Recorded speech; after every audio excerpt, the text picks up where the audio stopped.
Salut les fous du volant, mes amis, quel week-end on a passé entre les 24 heures du Mans et ce Grand Prix du Canada. Difficile de savoir par où commencer, il a fallu prendre une décision. Eh bien, on va commencer avec un vainqueur des 24 heures du Mans tout frais. Yifei sera avec nous moins de 48 heures après être devenu le premier Chinois vainqueur au classement général aux 24 heures du Mans.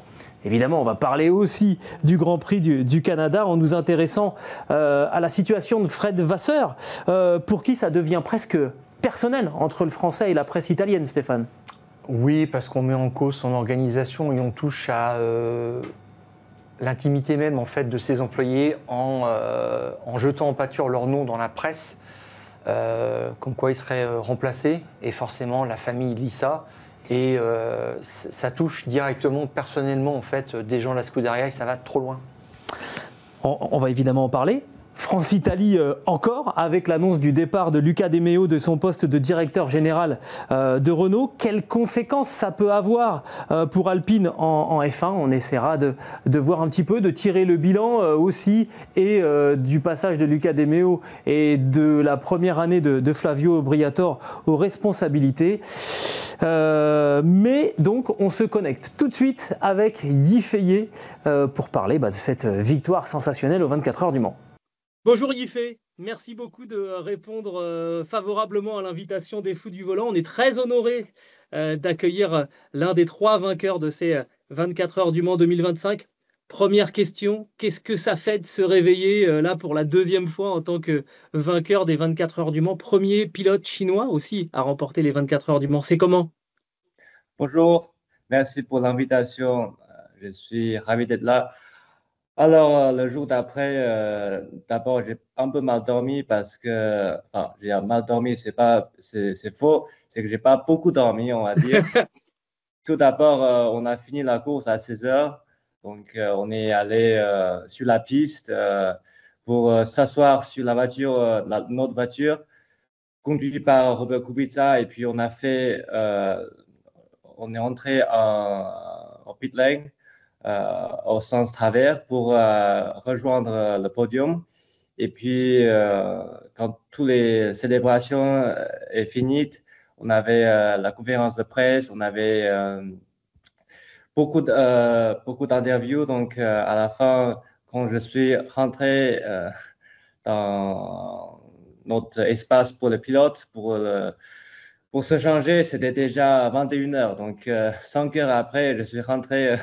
J'ai enfin pu me changer. Donc, non, c'était vraiment un rêve qui est devenu la réalité. J'ai déjà été à cette position, c'est-à-dire être en tête de la course au dernier tour, déjà en 2021. Mais avec Robert. Exactement, avec Robert Kubica. Et la voiture s'est arrêtée au dernier tour. On ne savait plus comment réagir parce que c'était vraiment incroyable. Et l'an dernier, on était aussi très promoteur. Avec 4 heures vers la fin, on était dans le jus pour se battre pour la victoire. Et puis de nouveau, il y avait un problème mécanique. Donc 2 fois d'affilée, moi, Robert, on a dû faire un abandon à cause d'un problème mécanique à la fin de la course. Et puis, avant cette année, on s'est dit, en fait, c'était lui qui m'a dit, il fait peut-être qu'il y a un problème avec nous. La combinaison de line-up ne marche pas parce que chaque fois qu'on soit coéquipier, on ne peut jamais finir la course. Je lui ai dit, t'inquiète, on va voir cette année, ça va pas être comme ça. Et je suis content qu'à la fin, on a bien fini le dernier tour qu'on a commencé en 2021. Et de pouvoir être le premier pilote chinois à gagner Le Mans, pour moi, c'est un succès historique. Déjà pour mon palmarès avec Ferrari, mais aussi pour le monde de course automobile chinois, c'est un succès plus haut qu'on n'a jamais vu pour un pilote chinois. Et puis le fait que j'ai pu aider Ferrari à sécuriser la 3e victoire d'affilée au Mans, avec un peloton aussi compétitif, je pense que c'est vraiment l'histoire parfaite. En plus, le jour d'après, le lundi, j'avais mon anniversaire, mon 25e anniversaire. Donc, c'était vraiment le jour parfait. Et Vous vous êtes fait voilà, un joli cadeau. exactement. C'est ça, ouais. Euh, alors, les gens seront peut-être surpris de vous voir parler français, mais vous êtes venu très jeune en France. Vous avez participé à la F4 Academy, c'est ça? Exactement. Il y a exactement 14 ans, donc en 2000, pardon, il y a exactement 11 ans, en 2014, je suis venu tout seul au Mans pour euh, participer à la course automobile en Europe parce qu'avant, je faisais toujours des allers-retours entre la Chine et l'Europe. Et on sait que chaque fois, c'est 12 heures de vol, 6 heures ou 7 heures de décalage d'horaire. Donc, ça va marcher comme ça. Et on a trouvé une bonne solution entre la Fédération chinoise et la Fédération française. Il y avait un programme d'échange. Et j'étais en fait peut-être l'un des premiers pilotes étrangers à s'intégrer à l'Autosport Academy, qui s'appelle maintenant FFSA Academy, qui est originalement dédié aux pilotes français. Et j'ai fait partie des premiers pilotes chinois à être là. Et puis, je parlais pas un mot français. À l'âge de 14 ans, j'étais loin de ma famille parce que mes parents devaient encore travailler pour me soutenir financièrement. Donc, je me suis trouvé tout seul à plus de 10 kilomètres de mes parents, de mes amis. Et j'ai dû faire la course tout seul. J'ai dû faire la cuisine. Et puis, la première année, franchement, c'était une galère parce que déjà la barrière de langue était très difficile. Et puis, le style de vie est différent. Et puis, la manque d'amis, de parents. Franchement, c'était très difficile, très compliqué, mais j'ai appuyé jusqu'au bout. La deuxième année, j'ai déjà pu parler un niveau de français qui me permettait de continuer les études classiques. Et l'année d'après, j'ai passé le brevet et après aussi le bac français. Et d'ailleurs, Ouais. sur les épreuves de bac de français, j'ai obtenu une meilleure note que mes collègues. Alors, chez nous, La classe. voilà, chez nous, il y a que des pilotes, donc il n'y a pas vraiment d'élèves qui sont euh, très bons, mais euh, je pense que c'était Et incroyable. vous avez aussi appris à conduire au Mans. Ouais, on va dire que le pilotage s'est déjà formé en karting. Et puis en monoplace, la plateforme que la FFSA Academy pouvait proposer nous aidait à comprendre la différence principale entre la monoplace et le karting. Et le reste, je pense que voilà, c'était déjà enregistré dans notre corps depuis l'âge de karting. Et c'est dans cette ville où j'ai grandi. Et donc, finalement, pouvoir gagner le Mans dans cette ville, ça présente une satisfaction incroyable. Et puis, j'ai reçu beaucoup de messages des professeurs qui m'avaient beaucoup aidé dans les passés. Ils étaient tellement fiers de moi et je suis très content que je puisse finir mon histoire au Mans, enfin, pas finir, mais continuer, mais arriver cette année avec ce bon résultat, c'est déjà phénoménal. Expliquez-moi comment vous avez vécu justement le dernier tour, là, dimanche, parce qu'il y avait eu ce dernier tour en 2021 qui avait été terrible. Vous étiez au volant de la LMP2 quand elle était tombée en panne. Là, cette fois, c'était Robert Kubica. Comment vous étiez, vous? Alors, j'étais sous stress, je vais pas le cacher. Il nous manquait le dernier tour. On a déjà été à cette position. Quand on est dehors de la voiture, je pense qu'on est souvent, on s'inquiète plus parce qu'on n'est pas sous contrôle.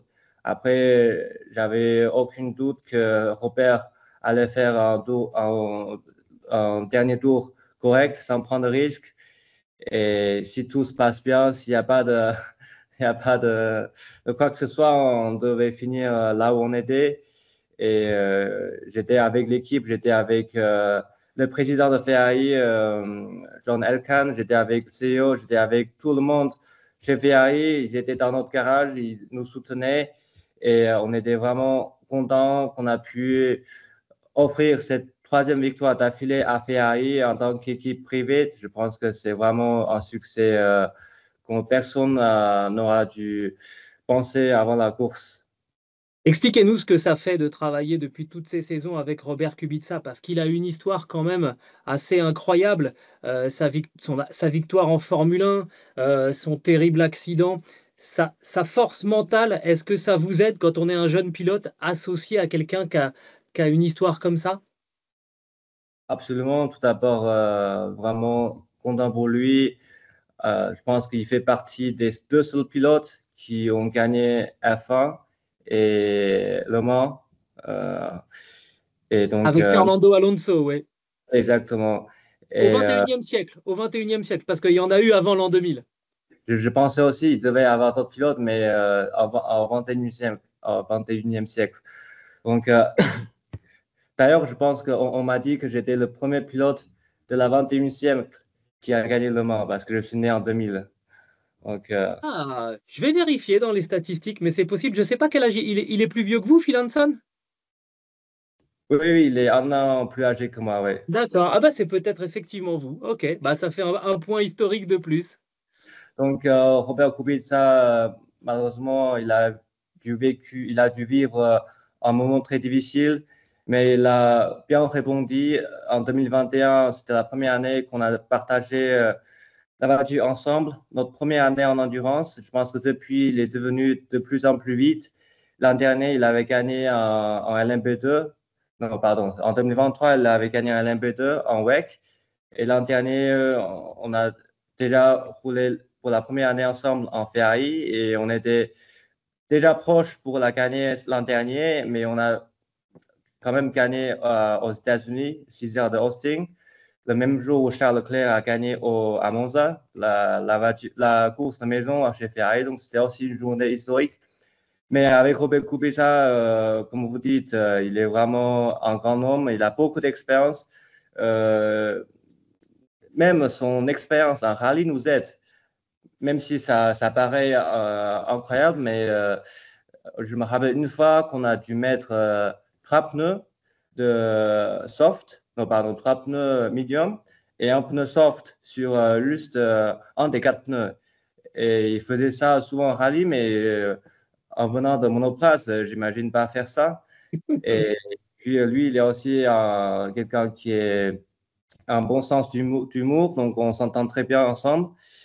Et puis, il est aussi très passionné du vélo, il en fait beaucoup, et j'en fais aussi. Et on avait partagé aussi 2 semaines ensemble cette année, avant la saison à Tenerife pour s'entraîner physiquement. Donc, entre nous, on est très proches en dehors de la voiture. Et je pense que son expérience déjà sur le setup de la voiture, mais aussi sur comment mener une équipe, comment donner la direction aux ingénieurs, aux mécaniciens, comment les encourager au moment difficile. Je pense que ça fait partie de la qualité d'un pilote qu'il en faut, en dehors d'être vite sur les feuilles de chrono. Et donc, je suis content pour lui. Il y a aussi notre deuxième pilote, coéquipier Hansen. Il a fait un super boulot très jeune. Il avait déjà gagné en LMP2. Maintenant, il a gagné en classement général. Donc, très content pour lui. Avec mes deux coéquipiers, on s'entend très bien. Et je pense que ça fait partie du secret de notre victoire cette année au Mans. Ouais, et puis vous avez surtout fait aucune erreur alors que tous les autres équipages ont à un moment ou à un autre fait une faute. Dites-moi, quand on a gagné les 24 heures du Mans au volant d'une Ferrari, il y a peut-être moyen d'aller faire un test dans la Formule 1, non? Alors, j'espère. Je suis encore jeune, je viens d'avoir 25 ans hier. Euh, ça- mais c'est vrai que l'objectif reste de se battre pour maintenant le championnat mondial des pilotes cette année et de se concentrer sur WEC. Mais bien sûr, ça me ferait plaisir de pouvoir essayer un jour la Formule 1. Je pense que j'ai aussi eu beaucoup d'expérience en monoplace, mais voilà, on va voir ce qui va se passer. Eh ben, en tout cas, merci beaucoup d'être venu dans les Fous du volant et de nous avoir raconté un petit peu comment vous avez vécu ça. Félicitations, Yves, et les félicitations à toute votre équipe sur la Ferrari numéro 83. À bientôt, j'espère. Bien, à bientôt. Au Au revoir. revoir. Bon, histoire incroyable quand même que cet équipage, cette association entre Yves Fayet et Robert Kubica dont il nous a parlé. Je voudrais quand même, Stéphane, revenir quand même sur le parcours de Robert Kubica. En 5 dates, 10 janvier 2007, il est pilote BMW avec ce crash incroyable au Grand Prix du Canada. Il tape le mur à plus de 200 km/h. 10 juin 2007. Ouais, 10 juin 2007, c'est ça exactement. Et un an plus tard, quasiment jour pour jour, même Grand Prix au Canada, il remporte sa première victoire en Formule 1. Tout le monde pense que c'est la première d'une série parce qu'il est encore hyper jeune, hyper prometteur. Et puis finalement, quelques années plus tard, en février 2011, il est victime d'un effroyable accident en rallye. Alors vous allez me dire, qu'est-ce qu'il fait en rallye ? En fait, Robert Kubica, il pilote. Il veut piloter, quel que soit l'engin. Et donc, il va faire un rallye dans la région de Gênes. Et en fait, il empale sa voiture sur un rail de sécurité qui transperce la voiture, qui lui arrache. Il n'est pas boulonné, en fait. Ouais. Dans un virage, il perd le contrôle. Il le prend de face, en fait. Les images sont très spectaculaires. Celles qu'a sélectionnées Quentin sont très soft, honnêtement, parce qu'il y a vraiment des images qui sont mais vraiment horribles. Mais ça lui arrache un morceau de la hanche, ça lui broie littéralement le bras droit. Je ne sais pas combien de dizaines d'opérations il a eu pour sauver son bras droit. Et surtout, il perd beaucoup de sang sur place. Oui. Et quand il rentre à l'hôpital, je crois qu'il a plus qu'1 litre de sang dans le corps. Dans le corps, en code rouge, pronostic vital engagé. Ils arrivent à le sauver, ils arrivent à revasculariser son bras droit. Et puis après, tu l'as dit, opération après opération pour essayer de retrouver un peu de mobilité, pas de force. Les nerfs sont sectionnés. Enfin, on n'est pas spécialiste en. Non, mais il a une main qui est globalement très handicapée, presque inerte, malheureusement. Ouais. Mais avec une volonté de faire, il parvient à surpasser tout ça. Je trouve ça fabuleux. À revenir en Formule 1 chez Williams, à une époque où la Williams n'est que l'ombre d'elle-même, mais quand bien même il est revenu. Et il débute aux 24 heures du Mans en 2021. En 2021, avec l'épisode du Covid, on avait négocié les 24 heures du Mans en fin août. Il est en LMP2, associé donc à Yves Fayet qui nous a parlé de cet abandon dans le dernier tour. Il était associé aussi à Louis Delettra et la voiture s'arrête dans le dernier tour alors qu'ils sont en tête de la catégorie LMP2. Pour la petite histoire, Louis Delettra qui me raconte, en fait la gourde était au-dessus de l'électronique de la voiture et la gourde fuyait. Et à partir de la mi-course, la voiture a commencé à faire un peu n'importe quoi. Louis Delettra qui me dit d'un seul coup, tu es dans la ligne droite et il y a les essuie-glaces qui se mettent en route. Il me dit quand c'est les essuie-glaces, ça te fait rigoler. Quand ça met le limiteur, alors que tu es à 280 km/h, ça commence à faire peur. Et au fur et à mesure qu'ils se sont rapprochés de l'arrivée, les ennuis étaient de pire en pire. Et en fait, ça a créé un court-circuit qui a actionné le coupe-circuit que peuvent utiliser les commissaires quand il y a un gros accident sur les voitures de course. Il y a un coupe-circuit à l'extérieur de la carrosserie. Quand il y a un gros accident, les commissaires arrivent et coupe le contact là pour le coup de la voiture et ça a actionné ça, c'est pour ça qu'ils n'ont jamais pu repartir et ça c'était donc en 2021 et cette année donc Yves Fayet, Robert Kubica se sont imposés avec Phil Hanson et pour la petite histoire, Louis Delettra a aussi gagné sa catégorie au Mans cette année, il était en LMP2 en Pro-Am et il a aussi gagné dans sa catégorie, donc quelque part la boucle est bouclée pour les trois hommes. C'est un survivant, Robert Kubica. C'est un survivant, surtout à l'époque où il pilote pour Renault, c'est un crack absolu. Il est chez Renault une dernière année, il doit faire sa dernière année en 2011 avec Enstone. Et puis il est en négociation avancée avec Ferrari pour signer, pour rejoindre son grand copain, son grand pote, Fernando Alonso, qui veut le faire venir à la Scuderia Ferrari. Et là on se dit que ça va être vraiment une équipe absolument géniale. Robert Kubica faisait des miracles, mais vraiment, il n'y a pas d'autre mot avec une Renault, c'était absolument génial. Et je trouve que c'est une façon de boucler la boucle parce que il aurait dû piloter pour cette Scuderia Ferrari, gagner des Grands Prix, c'était une certitude. Jouer le titre mondial un jour avec le minimum de matériel compétitif, c'était une évidence aussi. Quand on voit tout ce qu'il a traversé, le mental qu'il avait, c'était juste fabuleux. Et à l'époque de son accident, on ne comprend pas tout ce qu'il fait en rallye. Et moi, je me souviens effectivement avoir discuté avec Eric Boulier dans son bureau à Enstone. Ah oui, fallait-il le laisser rouler en rallye? Mais tu comprends pas en fait, Robert, il veut piloter tout le temps. Il me dit piloter, c'est sa vie. Et on l'a vu. Il a envie d'être. Il veut pas passer un week-end sur le canapé. C'est juste pas possible pour lui. Alors ça veut dire que c'est de l'entraînement aussi, tout simplement. La notion des trajectoires, du grip, des choses comme ça. Il y en a d'autres qui font d'autres compétitions, du karting, etc. pour sentir du simulateur. Du simulateur, bref. Et on commençait à voir des pilotes à cette époque, un petit peu maintenant c'est devenu vraiment courant et on a compris tout ça, que c'est indispensable pour eux de rouler. Et trajectoire différente, il revient par la force d'un sponsor chez Williams qui avait besoin d'argent, donc il fait une année complète chez Williams, entre parenthèses, il renonce à une prime d'assurance extrêmement importante parce qu'il est en incapacité de revenir au plus haut niveau en Formule 1 comme titulaire de course. Donc, c'est dire la volonté qu'il a. Et puis, après, il s'oriente vers le rallye qui est sa vraie grande passion. Avant le circuit, avant la Formule 1, avant l'endurance, avant tout ça. Robert Kubica s'éclatait vraiment en rallye, les champions du monde WRC2. Et puis, il arrive à remettre un pied quand même sur la piste, en endurance, en LMP2. Et puis, voilà, chez Ferrari, il y avait tout ce qu'il fallait. Et puis, cette voiture, tout de suite, il a senti qu'elle était faite pour lui. Il dit, cette voiture est facile à piloter. Donc, il s'est tout de suite trouvé bien. Et puis après, il a dit, en 2021, je suis tombé amoureux des 24 heures du Mans. C'est un beau... c'est une belle trajectoire. Ouais.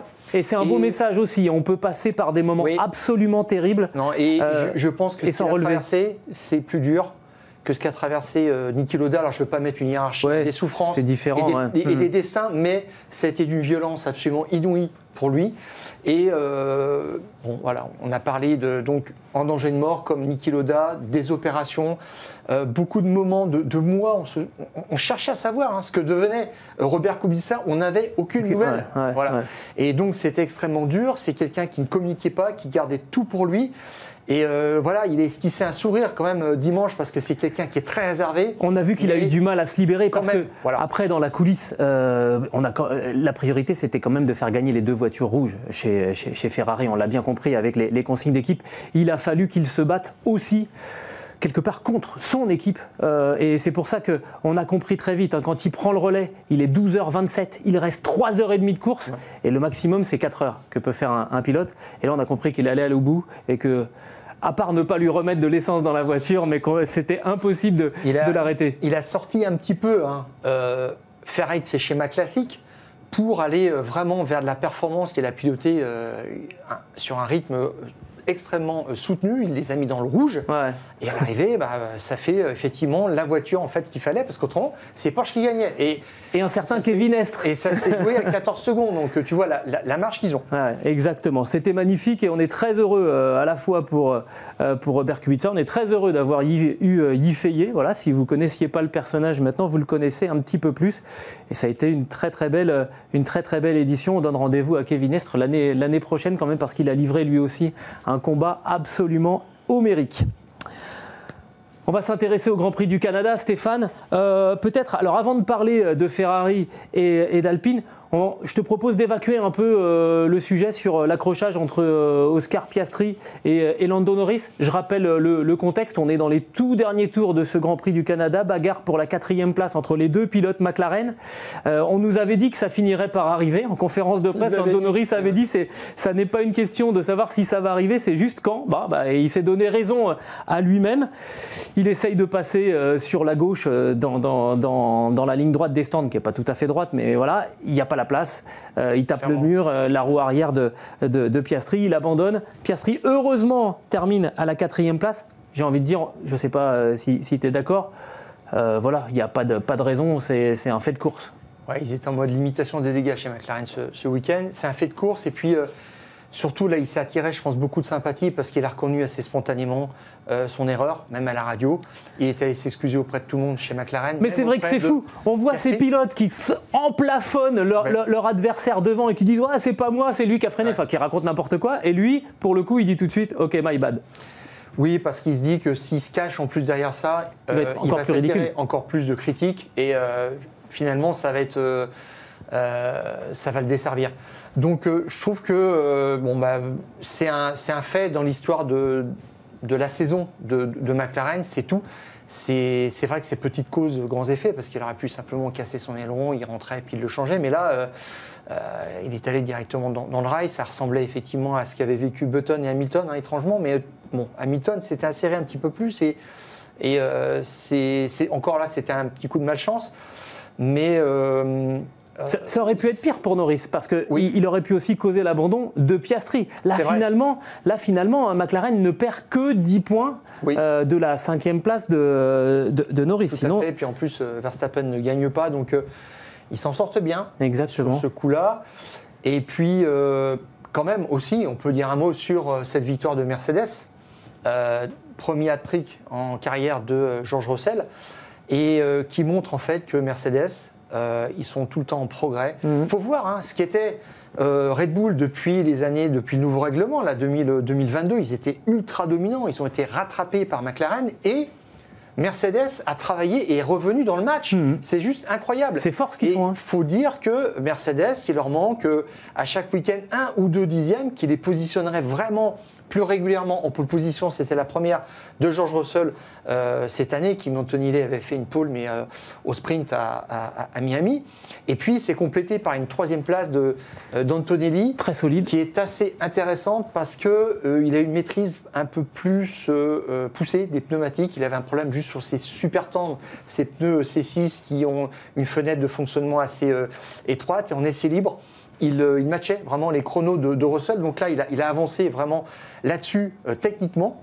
Et puis, en termes de pilotage, mais il était sur des rails. Alors, évidemment, c'est extrêmement difficile. Il était d'une sûreté, mais hallucinante. Franchement, j'ai trouvé, il n'a pas mis une roue à côté, ni rien. Et puis, il s'est presque payé Verstappen sur une tentative d'overcut. J'aurais aimé voir la voiture juste 10 mètres devant.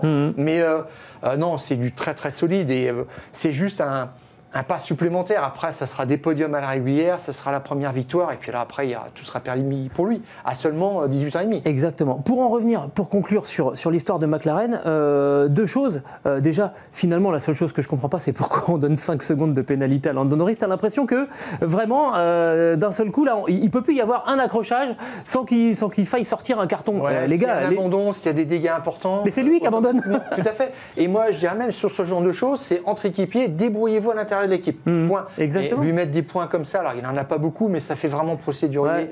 C'est vrai que... Moi j'ai trouvé ça un petit peu incohérent. C'est inutile. Et puis, alors, j'aimerais bien juste, et ça sera le dernier point, est-ce que finalement McLaren aurait dû donner des consignes d'équipe pour éviter ce genre de choses ? Là, on en est presque à reprocher à McLaren d'avoir provoqué ça, mais en même temps, nos confrères de la presse auraient évidemment hurlé en disant « Ah, il n'y a plus d'esprit sportif, on donne des consignes dans tous les sens ». Finalement, c'est le sport, c'est de la Formule 1. Il a essayé, c'est pas passé. Ok, très bien, merci, au revoir. On est qu'au 10e Grand Prix de la saison sur 24. Alors, quand tu dis que effectivement, c'est un petit peu bizarre de lui avoir donné une pénalité, ça me fait penser un petit peu à ce qui se passe parfois en rugby où il y a une brutalité qui est commise sur un terrain, un joueur qui est cité, et puis Alors, le jury, les gens en fait exposent ce qui s'est passé sur le terrain et ensuite ce qu'a exprimé le joueur fautif comme regret et à quel point il l'a exprimé et si il a contacté aussi le club ou le joueur en question pour dire qu'il s'excusait platement. Et je trouve que ça, c'est quelque chose qui réduit vraiment la peine et qui pousse les gens à une honnêteté, tout simplement, de ce qu'il en est. Parce que, on l'a vu encore ce week-end, c'est un petit peu le jeu en permanence d'essayer de coller des pénalités aux autres, tout à fait. Pendant la safety car, c'était quand même pas bien glorieux. Et on ne reconnaît pas soi-même ses propres torts. Et là, Norris l'avait fait en plus de façon spontanée. Je trouve que l'honnêteté ne paye pas. Ouais, exactement. Bref, pas d'incident, rien à dire, circuler, il n'y a rien à voir. En revanche, il y a des choses à dire et il y a des choses à voir du côté de chez Ferrari où on sent quand même qu'on a passé un cap là pour Fred Vasseur. Évidemment, le poste de patron de la Scuderia Ferrari en Formule 1, c'est toujours un poste à pression. Ce Grand Prix du Canada a encore été assez difficile pour la Scuderia. Charles Leclerc qui termine 5e, Lewis Hamilton qui termine 6e. Et encore heureux, ils ont tous les deux gagné une place grâce, entre guillemets, à l'abandon de Lando Norris. Mais le week-end avait déjà mal commencé avec la sortie de piste de Leclerc sur les essais libres 1. La voiture était tellement endommagée qu'il n'a même pas pu faire la deuxième séance le vendredi. Lewis Hamilton qui va percuter une marmotte et qui perd de l'appui sur sa Formule 1. Enfin, là, il y a vraiment tout qui s'en mêle. Ferrari qui perd la deuxième place au classement des constructeurs au bénéfice de Mercedes. Tu nous disais qu'il va de mieux en mieux. Au final, la dernière victoire de Ferrari sur un Grand Prix, il y a eu celle de Hamilton sur le sprint en Chine, mais la dernière victoire en Grand Prix, c'est l'année dernière au Mexique. Et en plus, c'est Carlos Sainz à qui on a demandé de partir. On a le sentiment, là, ça y est, que le torchon brûle. Et je disais presque que ça devient du personnel maintenant entre Fred Vasseur et la presse italienne. Oui, je rajoute juste un petit truc. Effectivement, c'était une déception technique ce week-end parce qu'ils avaient changé les moteurs des deux voitures. Donc des moteurs frais sur un circuit un petit peu stop and go. On voit l'idée, c'est qu'il fallait vraiment maximiser. Ils abattaient leur dernière cartouche et maintenant ils ont toute la saison, je crois, pour finir comme ça. En faisant tourner tous les moteurs qu'ils ont déjà démarrés. Donc là-dessus, ils ont atteint encore une limite, quoi. Ils ont un plafond de verre cette année. Alors, c'est pas que la voiture est mauvaise en soi. Alors, si, elle est quand même en déficit de grippe. Elle n'a plus tellement de potentiel aéro, alors qu'on nous expliquait qu'il y avait des choses qui allaient arriver. Alors, il y a peut-être des nouvelles pièces qui vont arriver, mais on est au 10e Grand Prix, il n'y a rien qui change. Mais les autres équipes continuent de travailler et simplement, Ferrari arrive à moins développer sa voiture qui est un petit peu en bout de course, qui est au bout de son projet, de ce qu'elle peut donner. Et on en est là maintenant. Et les questions se posent sur 2026 et par rapport à cette année aussi, aux promesses qu'avait faites Fred Vasseur. En début de saison, tu t'en souviens, de dire on se donne 5 Grands Prix pour voir où est-ce qu'on en est, et puis après on voit si on continue à développer ou pas. Fred Vasseur n'a pas fait de bilan. J'ai pas entendu quelque part en disant bon, c'est pas terrible, on laisse un petit peu tomber le développement de la voiture, ce que préconise Lewis Hamilton, très clairement qui ne s'en sort pas. Et puis maintenant, il y a sa gouvernance, son poste en fait, qui est contesté par ce qui semble être une campagne de presse, alors dirigée ou pas, mais c'est vrai que Fred Vasseur a dit là maintenant ça devient personnel, mon cas on s'en fiche un petit peu, moi je suis le boss, mais je suis là pour prendre les coups. Il sait qu'il peut sauter à tout moment. Il sait qu'il fait paratonnerre, mais par contre il y a des choses qui sont intolérables pour ses employés. On leur dit, comme l'année dernière, le chef aéro devait partir, en tous les cas était mis sur la sellette parce que Fred Vasseur était supposé négocier avec Enrico Balbo, le chef aéro de Red Bull. Et il a dit, foutaise, c'était pas vrai, j'ai jamais rencontré cette personne-là. Donc c'est quand même assez hallucinant. T'imagines l'ambiance que ça met entre. Imagine, je te dis, j'ai contacté on apprend dans la presse qu'on a contacté un autre journaliste pour faire équipe avec Stéphane Vrignot. Comment je le prendrais par rapport à toi sur les foot du volant? Non, mais c'est ça en fait l'idée. Mais ça met une ambiance bizarre quand même. L'année dernière, au niveau de Monaco, Fred Vasseur s'exprime sur la question de ces rumeurs et il dit c'est un vrai massacre pour l'équipe. Et ça se traduit tout de suite par un manque de performance de l'équipe parce que les gens sont moins focus, sont inquiets. Et là, on n'arrive plus à tracer un cap, ils perdent un petit peu le cap et c'est extrêmement dommageable, c'est vrai. Alors concrètement, quels organes de presse sont mis en cause? C'est la Gazzetta dello Sport et puis le Corriere della Sera qui sont quand même ordinairement assez bien renseignés sur ce qui se passe au sein de la Scuderia, mais qui de temps en temps aussi ont des tuyaux qui sont peut-être il y a parfois des prophéties autoréalisatrices. Quand tu commences à dire qu'un tel va partir, au final ça le met tellement dans une position compliquée que parfois il est obligé de partir, alors que ce n'était pas le cas à la base. Des choses qui sont plausibles, à force de les répéter, elles finissent par arriver, alors que j'étais devin. Oui, si on annonce à chaque Grand Prix que Fred Vasseur va partir, oui, un jour on aura raison. Mais Fred Vasseur, il ne s'exprime pas sur les 3 Grands Prix d'ultimatum de la Gazzetta dello Sport supposé donné à Fred Vasseur pour redresser la barre après seulement 2 podiums en 9 Grands Prix. Donc redresser la barre, de toute façon, ça veut dire faire mieux de deuxième. Donc il faut aller chercher une victoire, mais ça on le sait. Et Fred Vasseur le sait aussi. Et le problème, c'est que dans la com de Ferrari, on dit nous, on ne va pas démentir ces informations qui sont infondées. Bon, Oui. moi, ce qui me pose juste comme problème, c'est que au 24 heures du Mans, John Elkann est dans le garage Ferrari, le président de Ferrari, qui ne dit rien sur la question, en disant pas, mais tout ça, c'est un délire. incroyable. Alors, Voilà. Et ça fait un vide. Et c'était si simple de dire, mais non, en fait, il une feuille de a ma route. confiance, tout va bien. Tout à fait. Et puis on continue comme ça, fermer le banc. Bon. C'est marrant. Alors je vais vous dire la vérité. On prépare souvent à part Stéphane et moi. Et là, justement, pour revenir sur ce point, j'ai fait un petit parallèle. On est reparti. Vous savez qu'il y a eu un autre Français qui a dirigé la Scuderia. Évidemment, c'est Jean Todt qui arrive chez Ferrari en juillet 1993. Il faudra 6 saisons à la Scuderia pour qu'elle soit championne du monde des constructeurs en 99 et en 2000 chez les pilotes avec Michael Schumacher. T'imagines bien qu'entre-temps, Todt, il a lu les pires horreurs sur lui. Il y a même eu dans un journal, un journaliste, je ne donnerai pas son nom, qui comparait Jean Todt à Nicolae Ceausescu. Donc le dictateur de la Roumanie jusqu'à la fin des années 80. Et il a été défendu par son pilote phare, Michael Schumacher, et par son patron à l'époque. Déclaration de Michael Schumacher en 1996, donc 3 ans après l'arrivée. On est encore en plein dans l'installation, finalement, la reconstruction de Ferrari. Quand j'entends parler du départ de Todt, je ris. Une telle chose ne peut venir à l'esprit que de ceux qui sont incapables de réfléchir. Si vous voulez détruire Ferrari, il faut renvoyer Todt. Schumacher, il est monté au combat et il a défendu son patron. Luca Di Montezemolo, à l'époque, soutenait Jean Todt. Et j'en reviens à ce que tu disais, le silence de John Elkann, il est assourdissant.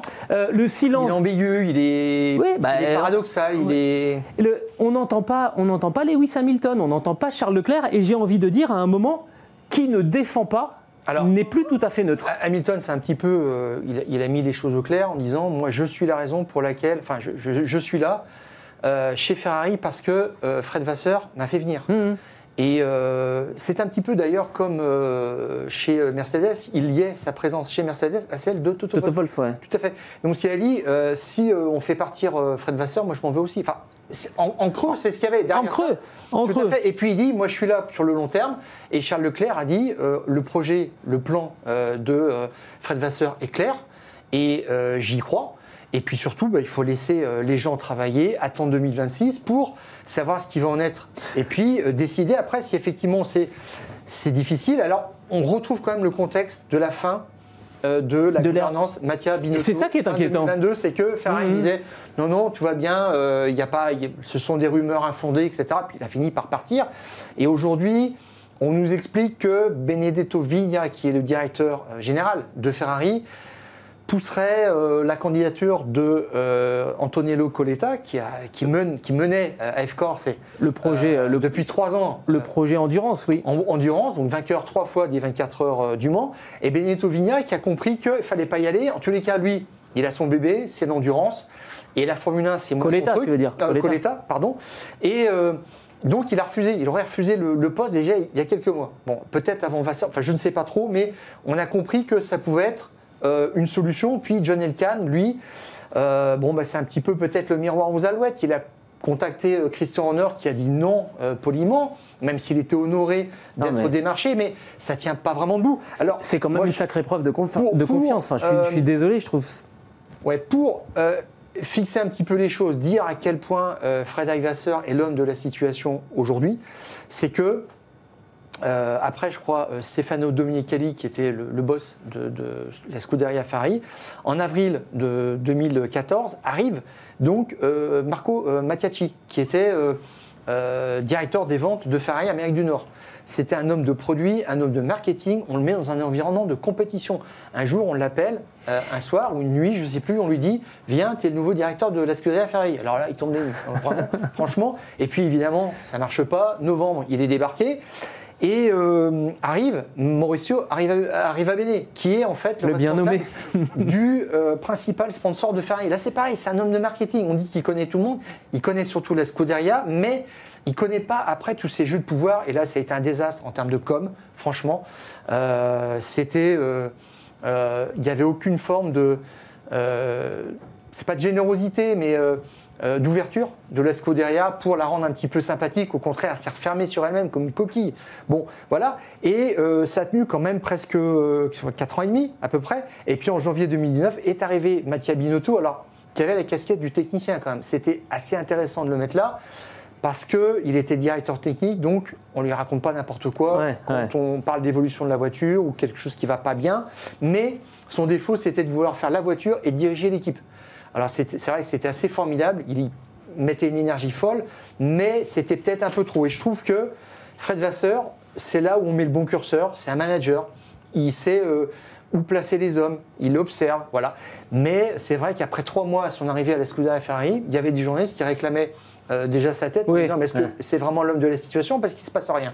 Bon, alors c'était un peu tout. Mais n'empêche qu'il faut quand même un petit peu de temps pour redresser la situation. Jean Todt, quand il est arrivé, il a mis 3 mois pour recevoir toutes les personnes de la Scuderia Ferrari dans son bureau, enfin les principales personnes qui avaient un lien direct avec la performance pour comprendre la culture d'entreprise, comment est-ce qu'elle fonctionnait, est-ce que les personnes étaient au bon poste, etc. Donc c'est ce qu'a fait Fred Vasseur. Donc lui maintenant, il a scanné complètement l'équipe et quand je vois qu'il ne connaît pas bien l'environnement Ferrari, franchement c'est honteux. C'est honteux de dire ça. Donc il faut le laisser travailler. C'est vrai que on l'avait pointé l'année dernière, le loupé c'est le recrutement. D'Adrian Newey, c'est vrai que ça aurait pu changer le dessin de la Scuderia Ferrari, ça ne s'est pas fait, il est allé chez Aston Martin. Alors l'engagement après de Lewis Hamilton, on l'a pris un petit peu comme un contre-feu, c'était une belle promesse aussi, mais ce n'est pas Lewis Hamilton qui dessine la voiture. Et là on est sur un cas de figure où on se demande est-ce que le bureau d'études et puis les gens qui sont à la tête du bureau d'études tiennent la route vraiment ou sont capables de remettre Ferrari au sommet. Et là maintenant on est un petit peu au milieu du pont, c'est-à-dire qu'il faut choisir si on bascule définitivement sur la préparation de la saison 2026 ou bien si on continue d'essayer de faire progresser cette voiture pour la suite de la saison 2025 et c'est toujours un moment très très critique pour une équipe et là d'autant plus avec cette pression. Charles Leclerc a bien résumé les choses, je trouve. Il a dit, depuis quelques Grands Prix, on a vraiment maximisé le potentiel de la voiture. Et ça, c'est super important. La voiture est un petit peu limitée, bon, très bien. Mais tous les gens sont au travail, chacun sait ce qu'il a à faire. Alors, dans cet environnement délétère, créé extérieurement, bon, voilà. Mais dimanche, c'est encore Ferrari, le pit crew Ferrari, qui fait le meilleur temps en intervention au pit stop. Donc ça veut dire que les gens sont focus, ça travaille.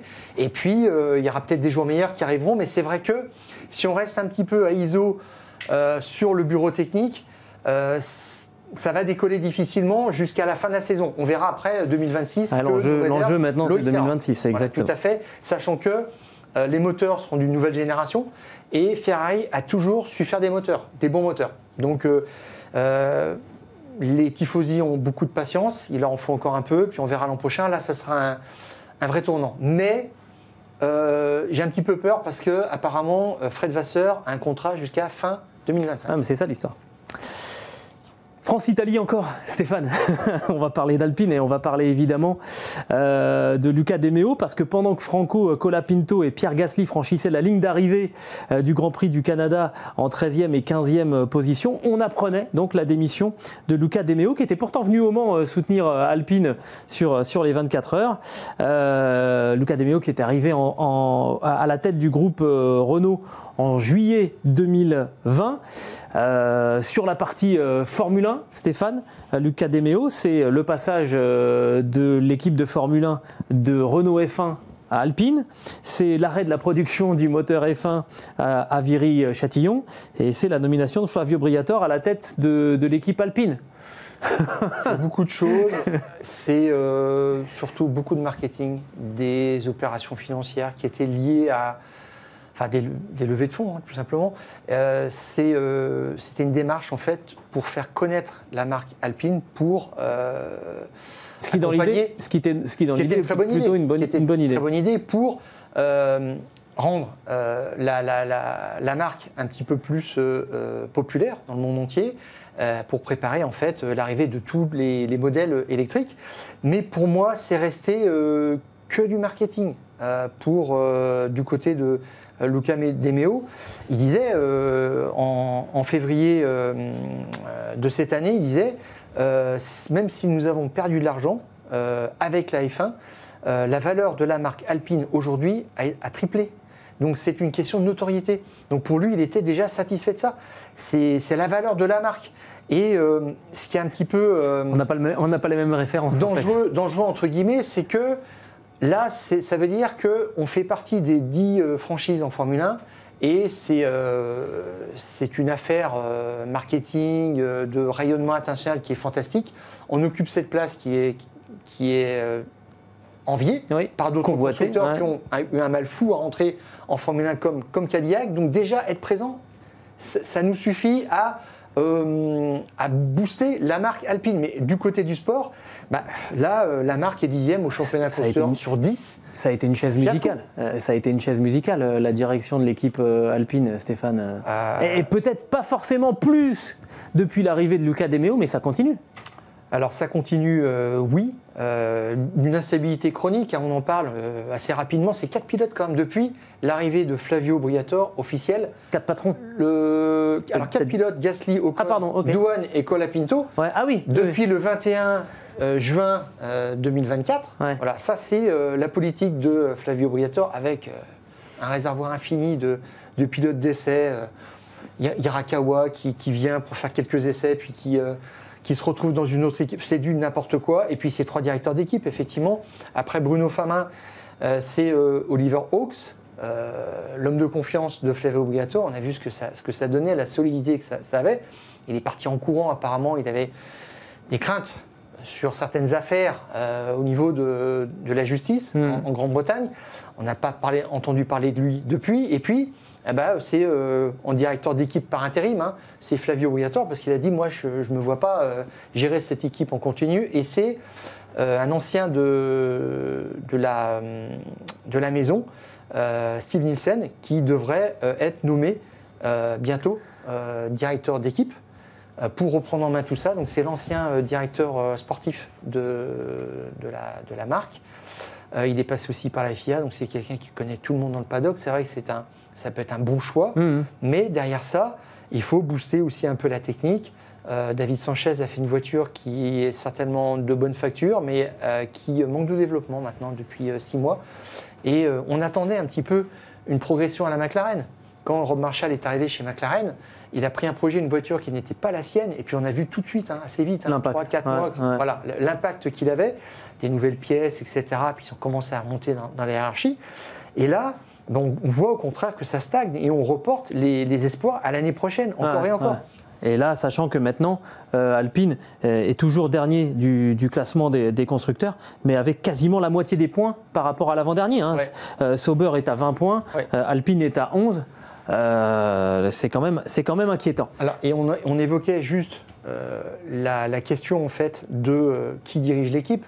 Parce que Steve Nielsen, ce n'est pas lui qui ferait tout le travail de Flavio Briatore. Flavio Briatore, il est là pour faire de la politique, pour les recrutements, des choses comme ça.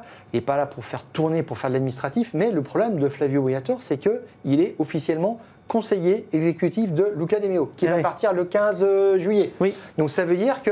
il est le conseiller exécutif de qui ? De personnes après dans un mois. C'est ça. Tout à fait. Et alors, justement, en vient la question, Stéphane, qu'est-ce qui se passe après le 15 juillet pour Alpine F1. 2 solutions. Soit ça permet de relancer encore le programme de l'équipe de Formule 1. C'est coûteux. Le contexte des constructeurs automobiles en ce moment est difficile. L'autre solution, tu le disais, la place en Formule 1, c'est une licence qui est très très convoitée. Est-ce qu'on n'en profite pas pour vendre l'équipe ? On sait déjà qu'il y aura un moteur Mercedes dans cette Alpine à partir de 2026. C'est encore plus facile à vendre. Et l'an prochain, il faudra avoir un moteur Mercedes. C'est ce qui se dit dans le paddock depuis de longs mois. Donc, est-ce que c'est pas finalement à celui qui va arriver à la place de Luca De Meo de choisir cette orientation-là? Il y a 2 personnes qui sont pressenties. Alors, il y a beaucoup de candidats, évidemment. 2 personnes qui se dégagent un petit peu du lot. Un monsieur qui s'appelle Denis Levaux, qui est l'actuel directeur de Dacia. Donc qui est dans le groupe quand même, dans le groupe déjà Renault. Ou alors il y a Maxime Pica qui lui était le bras droit de Carlos Tavares chez Stellantis et qui avait déjà été un temps pressenti pour prendre le poste. Et puis finalement, c'est Luca De Meo qui l'avait eu. Mais il paraît que Jean-Dominique Sénard, qui est le président de Renault, donc, avait pensé aussi à ce monsieur Maxime Picat. Alors, est-ce que ça va être son tour? C'est difficile de savoir. Est-ce que tu as Luca De Meo, il avait toujours dit on continue l'implication sportive. Est-ce que là, ces deux personnes-là sont dans la même idée et vont vraiment en profiter, soit pour remettre une couche et redonner de l'énergie, ou alors se dire on arrête tout, on vend? C'est là que c'est inquiétant. Et on parle aussi du programme Endurance. Oui. Qui a été résultat assez mitigé quand même pour Alpine. C'était décevant au Mans. Il se passe des belles choses en championnat du monde, mais au Mans, c'était décevant. Et il y a quelqu'un de toute façon qui a hâte certainement de rencontrer le prochain boss, c'est Pierre Gasly, qui a dit il faut que je rencontre le management et que je comprenne un peu ce que cela signifie pour l'équipe. Je vais rencontrer tout le monde. Là, ça veut dire en clair que Pierre Gasly est en train de se mettre sur le marché. Je pense que Pierre Gasly doit se mettre sur le marché, à minimal sondé, mais pour dire, moi je ne peux pas cautionner ces chambardements successifs. Ce jeu de chaise musicale, comment tu veux faire? Il a plus l'âge d'attendre, Pierre Gasly. Tout à fait, il a investi, il a cru, c'est encore une année de déception. Apparemment, il n'y a quand même pas beaucoup de bons volants disponibles l'année prochaine, mais Cadillac serait peut-être intéressé. Mais Cadillac, ils ont un directeur technique qui s'appelle Nick Chester, qui n'a pas fait des folies, pas fait des choses fantastiques chez Lotus. Et je ne pense pas que la Cadillac première version sera une bombe l'an prochain. Donc, mais Pierre Gasly, il doit maintenant dire attention, il ne faut pas faire n'importe quoi. Et à l'âge où il a aussi, je crois qu'il aura 30 ans l'an prochain, si je ne me trompe pas. Il doit maintenant avoir des garanties. Exactement. Ça sera bye-bye. Mais la question toujours, c'est les PDG, effectivement, on se pense toujours qu'ils aiment bien la compétition, c'est pas vrai. Il y en a, effectivement, ça leur parle pas tellement. Non, c'est une ligne de dépenses dans leur budget. Exactement. Qu'on raille tout de suite quand il y a des difficultés financières sur le plan économique mondial. Exactement. Un petit mot, Stéphane, on termine là-dessus, parce que depuis le dernier Grand Prix qu'on avait évoqué en Catalogne, eh bien le calendrier 2026 a été publié par la Fédération internationale de l'automobile.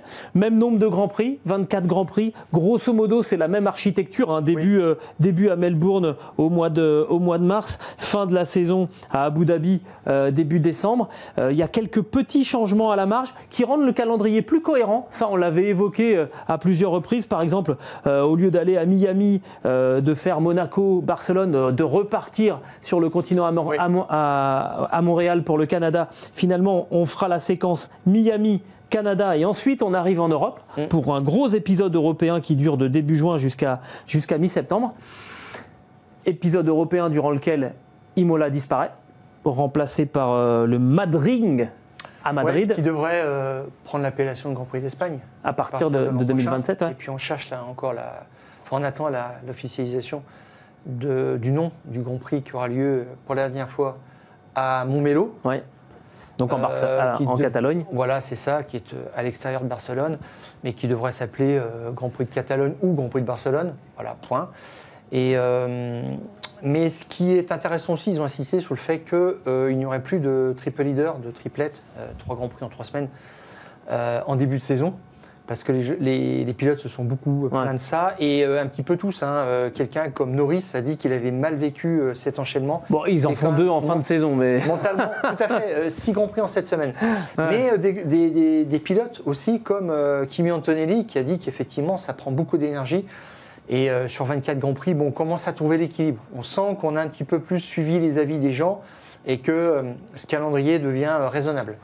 Exactement. Dans ça, des mesures quand même, 24 Grands Prix, et peut-être potentiellement un 25 en Thaïlande à l'horizon 2028, parce que la Thaïlande a débloqué une ligne budgétaire extrêmement importante pour installer un Grand Prix à Bangkok.